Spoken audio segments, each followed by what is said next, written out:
कर्णाली प्रदेशको पशुपक्षी व्यवसायको प्रचुर सम्भावनालाई केन्द्रमा राखी पशुपालक कृषक, उद्यमी, व्यवसायी तथा पेसाकर्मीको मागलाई सम्बोधन गर्न र पशु सेवा कार्यक्रमलाई विशिष्टीकृत गर्न नेपाल सरकारको निर्णयद्वारा संघीय संरचना अनुरूप भूमि व्यवस्था, कृषि तथा सहकारी मन्त्रालय कर्णाली प्रदेश मार्फत पशुपक्षी तथा मत्स्य विकास निर्देशनालयको गठन भएको हो।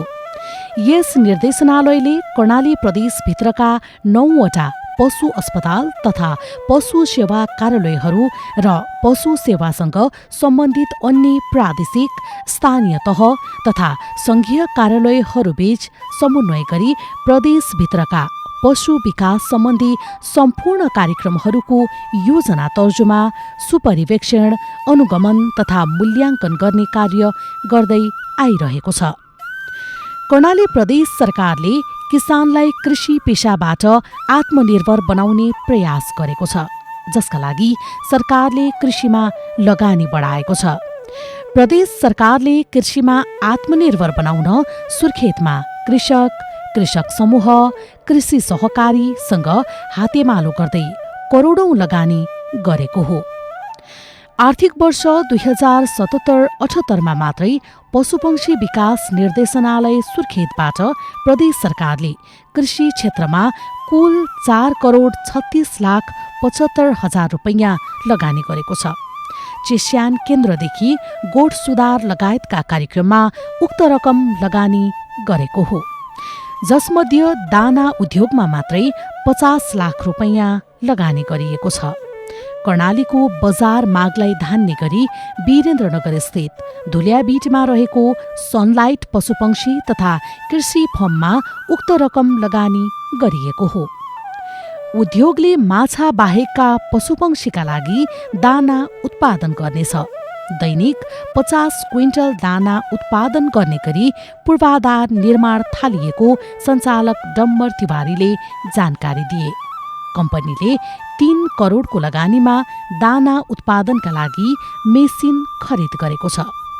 झण्डै 25 करोडको लगानीमा सुरु भएको कृषि फर्मलाई सरकारले अनुदान कार्यक्रमबाट उक्त रकम लगानी गरेको हो। उद्योगले सुदूरपश्चिमका अछाम र कैलाली सहित कर्णाली प्रदेशमा दानामा आत्मनिर्भर बनाउने र रोजगारी सिर्जना गर्ने अपेक्षा गरिएको छ। त्यस्तै गोठ सुधार कार्यक्रममा 12 लाख लगानी गरिएको छ।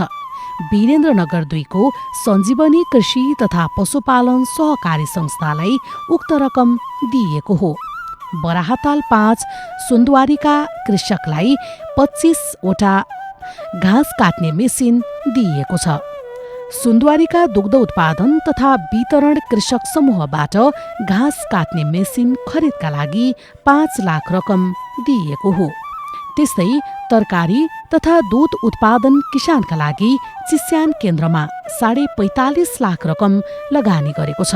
पञ्चपोरी 5 बाबिया चौरको हाम्रो कृषि तथा पशुपालन सहकारी संस्थालाई 23,50,000 र गुर्बाकोट 2 मालारानीको हरियाली कृषि बजार सहकारीलाई 23 लाख रकम दिएको निर्देशनालयले जनाएको छ। किसानको आय स्तर बढाउन निर्देशनालयले विभिन्न 10वटा क्षेत्रमा लगानी गरेको छ। कुखुरा पालनदेखि इलेक्ट्रोनिक घाँस काट्ने मेसिनमा 1 करोड 40 लाख रकम लगानी गरेको हो, जसमध्ये पञ्चपोरी 2 को तोकमामा एकीकृत पशुपक्षी तथा मत्स्य पालन कृषक समूहलाई 19,75,000 र गुर्बाकोट 5 को हरियाली ताजा तरकारी कृषक समूहलाई 19 लाख रकम दिइएको हो।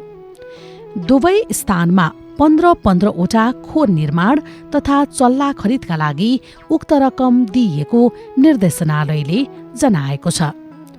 गुर्बाकोट 13 गुमीको दिदी बहिनी बङ्गुर पालन कृषक समूह र बराहताल 5 बडेचौरको लखन पशुपक्षी पालन कृषक समूहलाई 9 लाख रुपैयाँ दिइएको छ।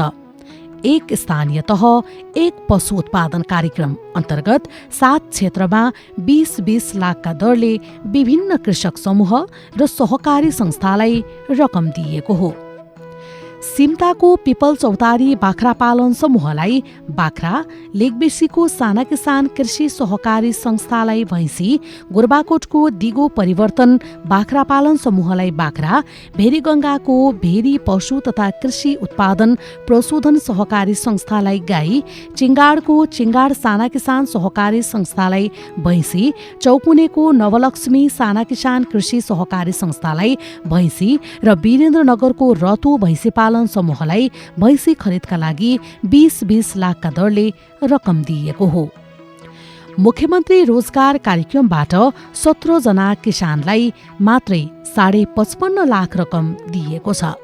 कृषि व्यवसाय प्रवर्धन कार्यक्रमबाट चिंगाड 3 रहेको डिकेन्द्र कृषि तथा पशुपक्षी फार्ममा 1,50,000, त्यस्तै चिंगाड 2 रहेको जितेजुवा कृषि तथा पशुपक्षी फार्मलाई 2,50,000, चिंगाड 6 रहेको दीपिका कृषि तथा पशुपालन फार्मलाई 1,50,000, भेरीगंगा 6 रहेको हिमालय कृषि तथा पशु विकास फार्मलाई 1 लाख, वीरेन्द्रनगर 14 रहेको अर्गानिक कृषि तथा पशुपालन फार्मलाई 2,50,000, गोरबाकोट 13 रहेको राधाकृष्ण गाई भैँसी फार्मलाई 5 लाख, भेरीगंगा 6 रहेको पवन पशुपक्षी एवं बदेल पालन फार्मलाई 4,50,000, लेकबेसी 9 रहेको बाङचेमाङ कृषि तथा पशुपक्षी फार्मलाई 5-5 लाख, लेकबेसी 10 रहेको दाजुभाइ कृषि तथा पशुपक्षी फार्मलाई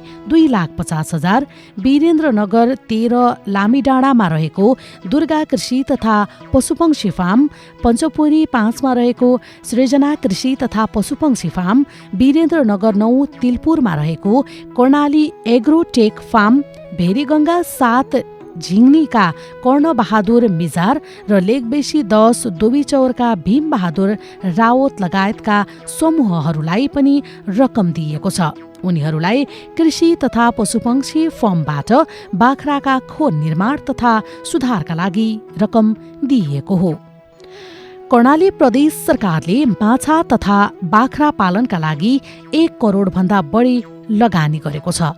सुर्खेतलाई मासुमा आत्मनिर्भर बनाउने उद्देश्यले व्यावसायिक माछा तथा बाख्रा पालनका लागि कुल 1 करोड 15 लाख रुपैयाँ लगानी गरेको हो, जसमध्ये पञ्चपोरीको पञ्चपोरी माछा पालन कृषक समूहलाई मात्रै 10 लाख रुपैयाँ दिएको छ।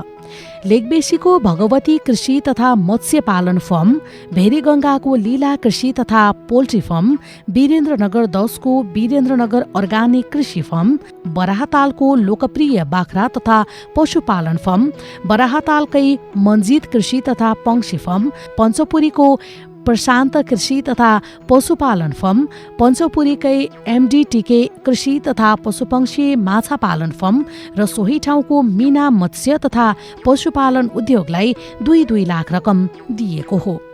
वीरेन्द्रनगर 9 को न्यू मिलन कृषि तथा माछा पालन फर्मलाई पनि 1,50,000 रकम दिएको छ। मुख्यमन्त्री रोजगार कार्यक्रम मार्फत सबै फर्मलाई पोखरी खन्ने र भूरा राख्नका लागि उक्त रकम दिएको हो। लक्षित वर्ग अर्गानिक प्रवर्धन कार्यक्रमबाट चौकुने 10 घाटगाउँका गुमानसिंह विक, वीरेन्द्रनगर 15 पारेगाउँका टीका खत्री, चौकुने 5 मायातालका धोजे कामी, गोरबाकोट 11 का राजन बिसी, बराहताल 6 ब्युरेनीका कविराम कामी, चिंगाड 5 का देवीलाल दमाई, सोही ठाउँका अम्मर नेपाली र वीरेन्द्रनगर 12 भावरटोलका मीना नेपालीलाई बाख्रा खरिद, गोठ सुधार, औजार खरिदका लागि 9,50,000 का दरले रकम दिएको हो। त्यस्तै प्रधानमन्त्री रोजगार कार्यक्रमबाट भेरीगंगा 1 मा लालीगुरा स्रोत विकास बाख्रा पालन मूल समितिलाई मात्रै 30 लाख रकम र सुर्खेतका विभिन्न 15 जना कृषकलाई इलेक्ट्रिक घाँस काट्ने मेसिन, दूध बोक्ने क्यान र पम्पसेट समेत दिएको छ। सुर्खेतको पञ्चपोरी नगरपालिका 5 बाबिया चौरमा 2000 लिटर क्षमताको दुग्ध चिस्यान केन्द्र सञ्चालनमा आएको छ। पशुपक्षी विकास निर्देशनालयको लगानी र हाम्रो कृषि तथा पशुपालन सहकारी संस्था लिमिटेडको साझेदारीमा उक्त दुग्ध चिस्यान केन्द्रको स्थापना गरिएको हो। सुर्खेतको 3 स्थानीय तहहरू पञ्चपुरी नगरपालिका, बराहाताल र चौकुने गाउँपालिकामा उत्पादन भएको दूध सङ्कलन र प्रशोधन गरी त्यहाँ कृषकको आय आर्जनका साथै स्थानीय स्तरमा रोजगारीका अवसर सिर्जना गर्ने लक्ष्यका साथ चिस्यान केन्द्रको स्थापना भएको बताइएको छ। पञ्चपुरीका नगर प्रमुख उपेन्द्र थापाले दूध उत्पादन वृद्धिसँगै खसी बोका उत्पादनमा सुर्खेतको पश्चिम क्षेत्र आत्मनिर्भर रहेको बताए। थापाले भने दुग्ध चिस्यान केन्द्रमा डेरी सम्बन्धी तालिम चलाउने तयारीमा छौं। साथै आइसक्रिम मेसिन, जेनेरेटर र चिलिम भ्याट मेसिन र चिस्यान मेसिन समेतको व्यवस्था समेत गरेका छौं। त्यस्तै भूमि व्यवस्था कृषि तथा सहकारी मन्त्रालयका सचिव डाक्टर राजेन्द्र मिश्रले दूध उत्पादनमा कर्णाली पछाडि परेको बताए। उनले भने हुम्ला जिल्लामा 150 रुपैयाँ लिटर दूध उत्पादन भइरहेको छ। साथै पछिल्लो चरणमा दूध उत्पादनलाई बढाउन किसानहरूलाई भैँसी पालनमा जोड दिएका छौं। सचिव मिश्रले भैँसी लोप हुन लागेको भन्दै संरक्षण र वृद्धि गर्ने लक्ष्यका साथ मुर्रा जातको भैँसी बढाउनु पर्ने, रासायनिक मल प्रयोग रोक्दै गोठ र बोटबाटै अर्गानिक प्रदेश निर्माण गर्ने योजनाका साथै भैँसी पालन र बाख्रा पालनलाई बढाउँदै दूध सङ्कलन, भण्डारण, प्रशोधन र दूधको खपत बढाउन आवश्यक रहेको बताएका छन्। साथै प्रदेश सरकारले खुवा, पनिर, दही, मही, घिउ बनाएर बजारीकरण गर्ने र दूध उत्पादन किसानलाई प्रति लिटरमा रु 3 र प्रदेश सरकारले अनुदान दिने योजना बनाएको छ।